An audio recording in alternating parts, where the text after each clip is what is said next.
Всем привет! Сегодня с вами я, Ольга Ткалич, специалист по аутизму, психолог, куратор ABA. Тема сегодняшней беседы – это сенсорная перегрузка.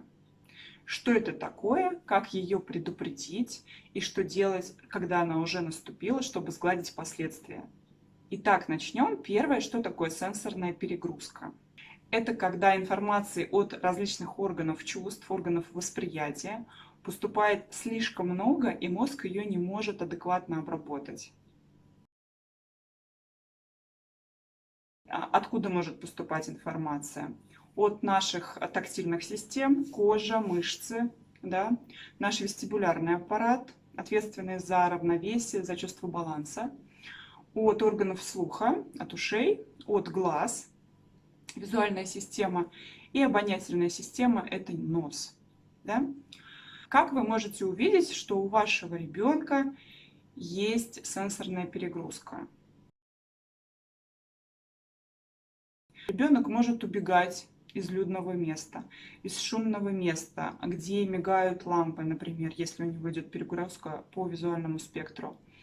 Ребенок может закрывать уши, делать вот так, или закрывать уши и высоко кричать. Может прятаться, пытаться спрятать голову, да, идет перегрузка по аудиальному пути. Ребенок может срывать с себя одежду, не давать одеваться, ходить все время голеньким, очень подолгу засыпать, крутиться, чтобы никакой складочки не было на одежде, на постели. Может предпочитать только несколько типов футболок, например, или трусиков, потому что они бесшовные и они не раздражают его кожу. Таким образом, вы можете заметить, что ваш ребенок слишком чувствительный по какому-то типу канала. По глазкам, ушкам, коже, равновесию, маршрутку не переносит, его тошнит, например, да, он там выбегает из маршрутки и так далее. Что можно сделать, чтобы предупредить это поведение?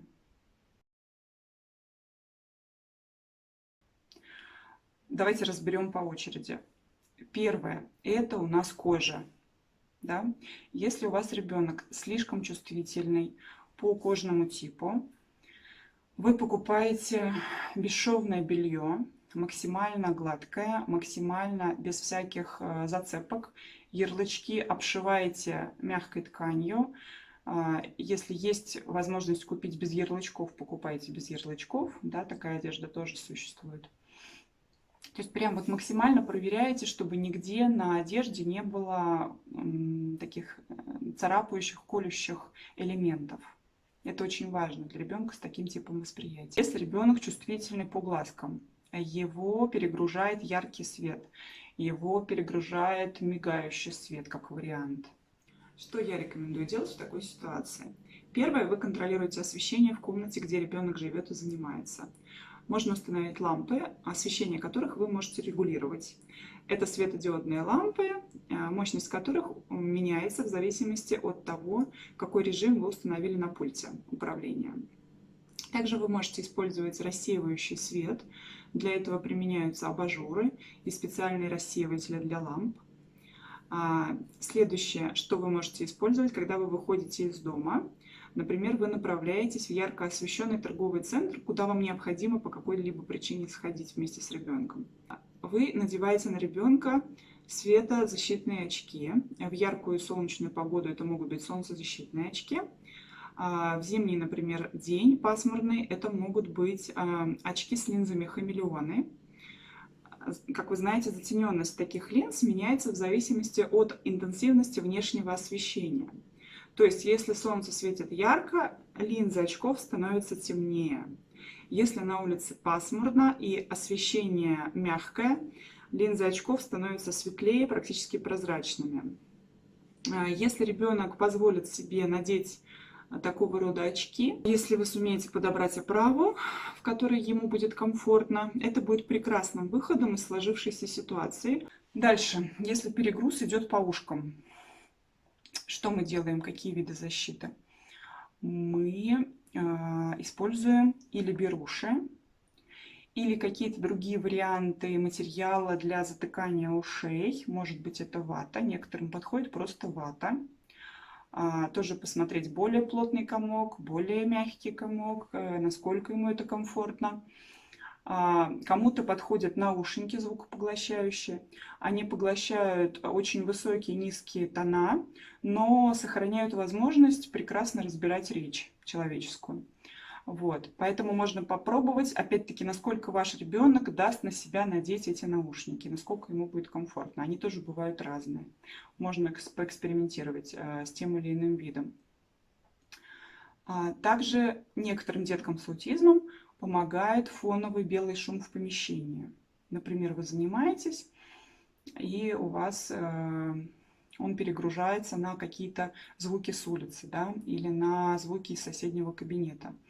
Можно попробовать поставить белый шум фоном, и, возможно, вашему ребенку поможет это, чтобы сконцентрироваться на занятии. Это будет отсекать лишние для него звуки. Следующий тип перегрузки – это вестибулярный аппарат, реакция на качание, на окружение.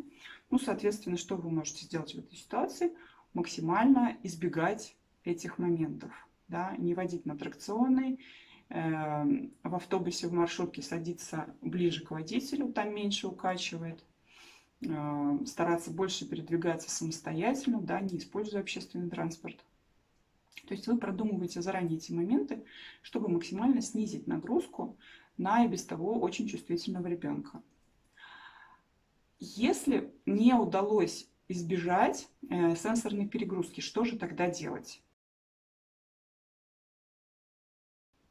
Нужно как можно скорее покинуть место, где он испытывает эту перегрузку.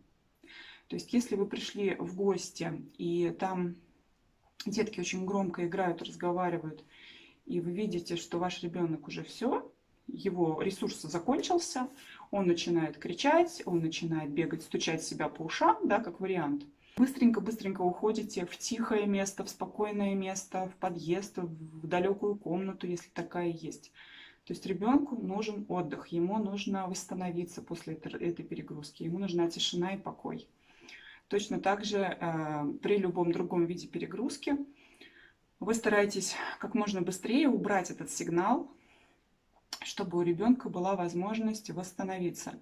Но я напомню, очень-очень важно соблюдать превентивные, предварительные меры по предупреждению перегрузки. Почему так важно именно предупредить сенсорную перегрузку? Потому что ребенок, который имеет защиту, например, это защита ушей в виде наушников, он не отвлекается на звуки вытяжки, на звуки работающего кондиционера и может сконцентрироваться на том, что вы ему в данный момент говорите. Таким образом, качество его жизни резко повышается. А наша задача как родителей, как специалистов – сделать жизнь ребенка с особенностями развития максимально удобной, максимально комфортной с точки зрения развития, чтобы он приобретал свои навыки как можно быстрее и чтобы его качество жизни в целом было высоким. На этом видео по сенсорной перегрузке я заканчиваю. Сегодня мы разобрали, что это такое, как ее предупредить и что делать, если вдруг сенсорная перегрузка все-таки наступила.